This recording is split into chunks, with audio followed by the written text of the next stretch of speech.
오늘 우리에게 주신 하나님의 말씀은 요한일서 4장 1절에서 6절의 말씀입니다.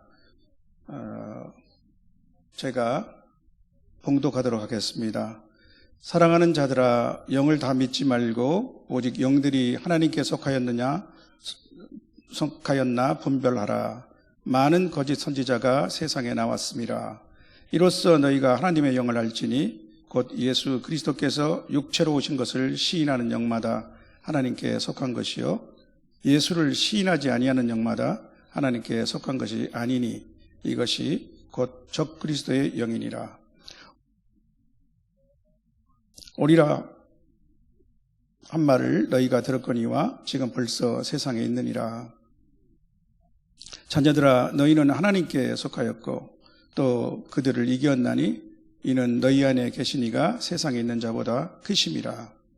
그들은 세상에 속한 거로 세상에 속한 말을 하며 세상이 그들의 말을 듣느니라. 우리는 하나님께 속하였으니 하나님을 아는 자는 우리의 말을 듣고 하나님께 속하지 아니한 자는 우리의 말을 듣지 아니하나니 진리의 영과 미혹의 영을 이로써 아느니라. 아멘. 오늘 본문에서 요한 사도는 먼저 사랑하는 자들아, 영을 다 믿지 말고 오직 영들이 하나님께 속하였나 분별하라라고 말씀하고 있습니다. 분별하라는 명령어입니다. 도키마조라는 그리스 단어가 사용됐는데 이는 영어로는 테스트라고 번역할 수 있을 것입니다. 즉 시험해 보다, 검증하다라는 의미를 갖고 있습니다. 어떤 물건이 진품인지 또는 모조품인지 순금인지 또 불순물이 섞인 것인지 아니면 색깔만 금인지 또는 어떤 기준의 합격인지 불합격인지를 가린다는 뜻을 가진 말이죠. 따라서 새한겨울 성경은 그 영들이 하나님에게서 나온 것인지 검증해 보라고 번역하고 있습니다. 저는 영분별의 의무라는 제목으로 하나님의 말씀을 나누고자 합니다. 영분별의 의무입니다. 영분별은 은사 중에 하나이기도 합니다. 은사는 하나님이 성령을 통해 성도들에게 나누어주시는 어떤 특별하고 탁월한 능력이죠. 그러나 오늘 본문에서는 이런 특별한 은사를 말하는 것이 아닙니다. 저와 여러분과 같은 평범한 성도, 하나님이 사랑하시는 하나님의 자녀들이면 응당 갖고 있는 능력입니다. 또한 성도들은 이 능력을 잘 사용하여야 하는 그런 의무가 있습니다.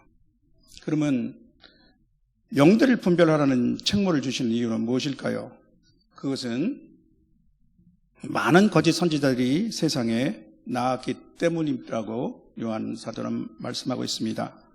지금으로부터 2000년 전 요한 사도의 시대에도 가짜 선지자들이 많이 있었다면 이제 예수님의 재림이 임박한 오늘의 시점에서는 얼마나 많은 가짜 선지자들이 또 가짜 거짓 교사들이 판을 치겠습니까? 자신을 자칭 타칭 특별한 선지자로 내세우는 많은 이단 선단들이 극성을 부리고 있습니다. 교회 간판이 있다고 해서 아무 교회나 사람들을 추천할 수도 없는 지경입니다. 그래서 성경은 이렇게 경고하고 있나 봅니다. 근신하라, 깨어라, 너희 대적마귀가 우는 사자와 같이 두루다니며 삼킬 자를 찾나니 너희는 믿음을 굳건하게 하여 그를 대적하라. 베드로전서 5장 8절 또 9절 상반절 말씀이죠. 제가 수십 년 전에 프랑스 파리에서 근무하던 때였습니다. 그때는 월급을 달러로 받아서 현지화 프랑으로 바꿔 생활하던 때였습니다.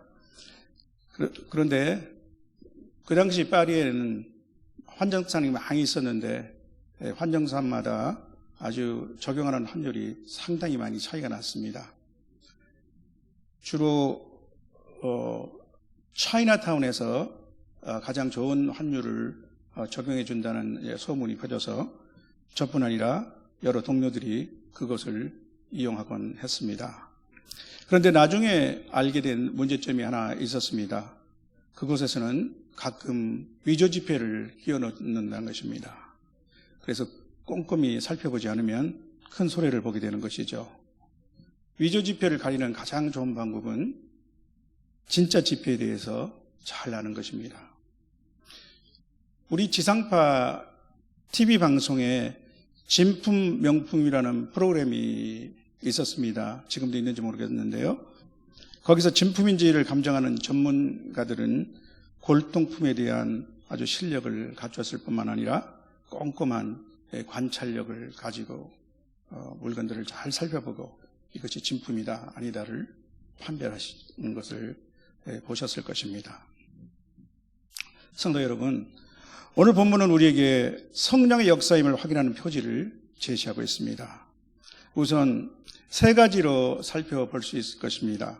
만일 어떤 사람의 가르침이나 영적인 활동에서 이런 것들이나 그 중에 하나가 드러나면 그것은 성령에 의한 것임을 확인시켜주는 아주 적극적인 증거가 됩니다. 반면에 하나라도 이러한 증거에 반하는 경우 그것은 성령의 역사가 아닙니다. 그것은 하나님께 속하지 않은 적그리스도의 영이며 진리의 영이 아닌 미혹의 영에 의한 것입니다. 첫째로 예수님에 대한 바른 신앙 고백이 있습니다. 2절과 그 3절 전반부를 보면요. 이로써 너희가 하나님의 영을 알지니 곧 예수 그리스도께서 육체로 오신 것을 시인하는 영마다 하나님께 속한 것이요 예수를 시인하지 아니하는 영마다 하나님께 속한 것이 아니니 이렇게 말씀하고 있습니다. 예수님을 주와 그리스도 하나님의 아들이라고 시인하는 영은 성령이십니다. 미혹의 영들은 예수님을 시인하는 것처럼 가장을 하면서도 어떤 한 측면을 왜곡하거나 축소하거나 무시합니다. 요한사도의 시대에는 육체로 오신 예수님, 즉 성자 하나님의 성육신을 부인하는 사람들이 있었습니다. 이들은 초대 영지주의자들로 육신을 천하게 여겼기 때문에 예수님의 인성을 부인하였던 것입니다. 지금은 오히려 불신자 가운데 예수님의 신성을 부인하는 사람들이 더 많죠.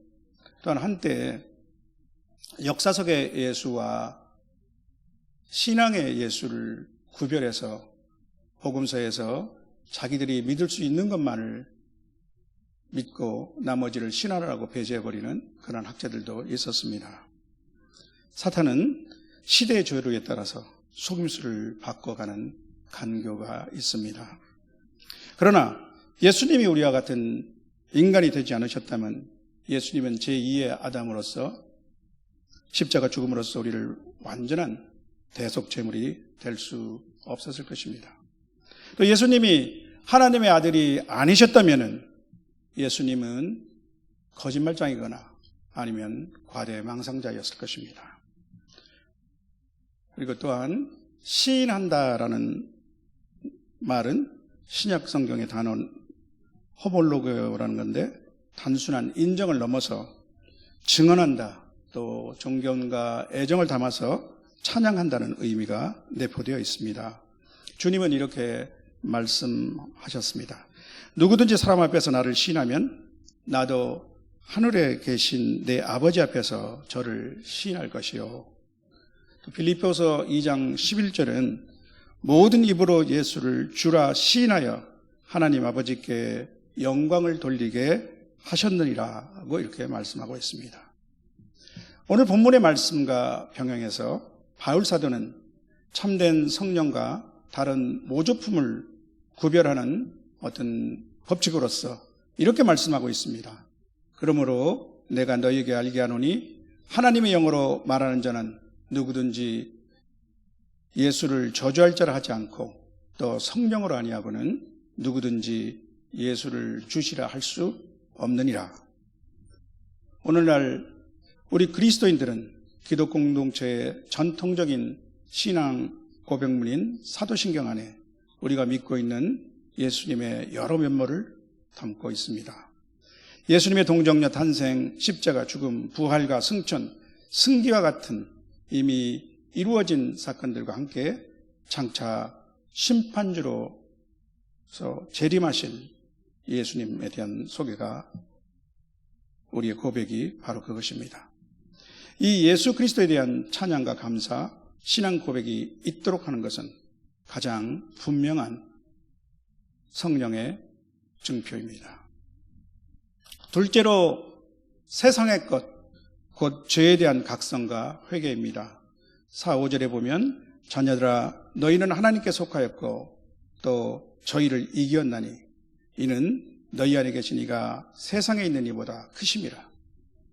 저희는 세상에 속한 거로 세상에 속한 말을 하매 세상이 저희 말을 듣느니라.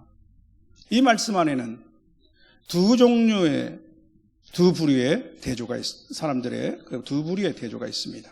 참된 영과 거짓 영에 의해서 영향을 받고 있는 사람들의 대조입니다. 하나님께 속한 사람과 세상에 속한 사람들입니다. 여기서 의미하는 세상은 타락한 죄의 육신에 속한 모든 것을 말합니다. 요한 사도는 이 세상에 대해서 이렇게 말씀했습니다. 이 세상이나 세상에 있는 것들을 사랑치 말라. 누구든지 세상을 사랑하면 아버지의 사랑이 그 속에 있지 아니하나니 이는 세상에 있는 모든 것이 육신의 정욕과 안목의 정욕과 이생의 자랑이니 다 아버지께로 쫓아온 것이 아니요 세상으로 쫓아온 것이라. 성령은 우리로 하여금 이러한 세상을 바라볼 수 있도록 해주십니다. 또한 세상을 미워하게 하십니다. 반면에 악의 영은 이 세상을 사랑하며 세상의 것에 관심을 갖게 만듭니다. 그들의 관심사는 오직 이 세상이 됩니다. 그래서 세상에 속한 말을 하며 세상 사람들은 그들의 말에 솔깃해합니다. 그러나 성령은 사람의 양심을 깨우치고 죄의 악함을 깨닫게 하십니다. 성령은 하나님과 하나님 나라의 영광을 사모하게 하며 세상의 욕망을 버리게 하십니다. 셋째로 하나님의 말씀인 성경에 대한 관심과 사모함을 일으킵니다. 6절에 보면 우리는 하나님께 속하였으니 하나님을 아는 자는 우리 말을 듣고 하나님께 속하지 아니하는 자는 우리의 말을 듣지 아니하나니 진리의 영과 미혹의 영을 이로써 아느니라 라고 되어 있습니다. 여기서 사도 요한은 우리 사도들은 하나님의 보내심을 받은 자로서 하나님의 말씀을 대언하는 자로서 자리매김하고 있습니다. 바울 사도는 또한 에베소서 2장 20절에서 교회의 기초에 대해서 이렇게 말씀하고 있습니다. 너희는 사도들과 선지자의 터 위에 세우심을 입은 자라. 그리스도 예수께서 친히 모퉁이 돌이 되셨느니라. 이 사도들이 전하는 말씀을 성령께서 기록해 하셔서 보존한 것이 성경입니다.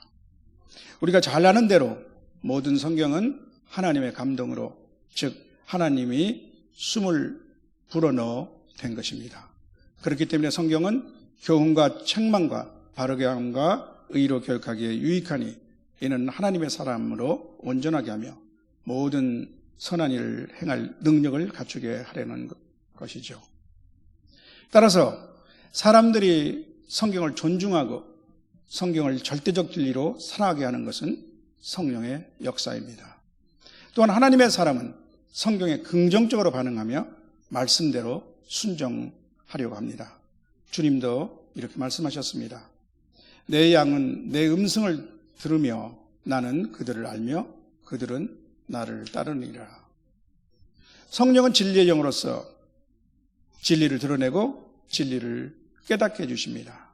또한 성령은 우리를 이러한 진리의 빛으로 인도해 주십니다. 그래서 사도 요한은 이 선지서 앞부분에서 이렇게 말씀했습니다.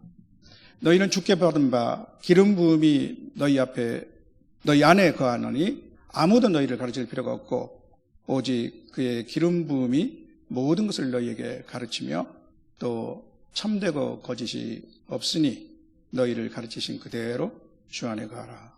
요한일서 2장 27절 말씀이죠. 여기서 아무도 너희를 가르칠 필요가 없다는 것은 우리 성도들이 전혀 배울 필요가 없다는 말이 아닙니다. 오히려 그 반대죠. 기독교는 말씀의 종교이며 배워야 합니다.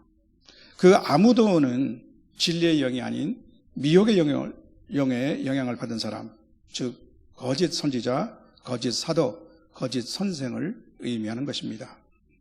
그들이 가르치려고 하는 것은 진리가 아닌 거짓입니다.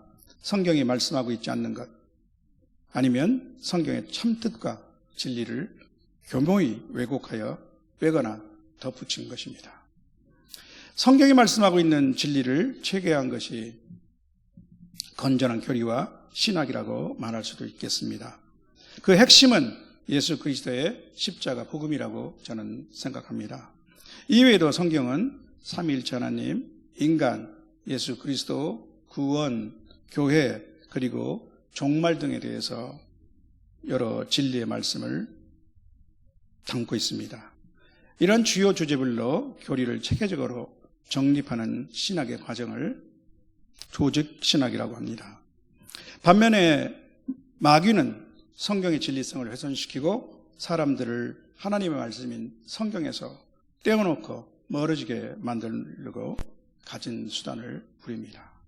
때로 사탄은 광명의 천사로 가장하며 사탄의 일꾼들도 자기를 의의 일꾼으로 가장합니다. 그러나 성경의 한계와 테두리를 벗어나는 것이죠. 따라서 본질적으로 마귀는 미혹의 영이며 어두움의 영일 뿐입니다.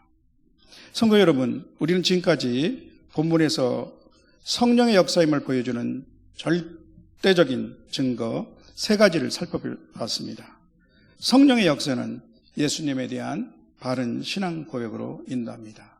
또 세상의 곧 죄에 대한 각성과 회개, 그리고 성경에 대한 관심과 사모함을 불러일으킵니다.